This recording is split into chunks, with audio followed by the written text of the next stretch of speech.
தெங்களுக்கு தங்கருக்கு புகான குங்கருக்கு எங்கரைய வக்கீலுன்னு சொன்னாங்க. சொன்னவங்க வார்த்தையில சுத்தமில்ல.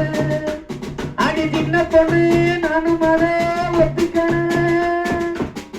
ஊத்தி வகிந்தெடுத்து பிச்சு பூ வச்ச கிளி பச்சை மலை பக்கத்துல மேயுதுன்னு சொன்னாங்க.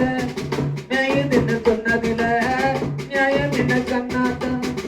ஊத்தி வகிந்தெடுத்து பிச்சு பூ வச்ச கிளி பச்சை மலை பக்கத்துல மேயுதுன்னு சொன்னாங்க. மேயுதுன்னு சொன்ன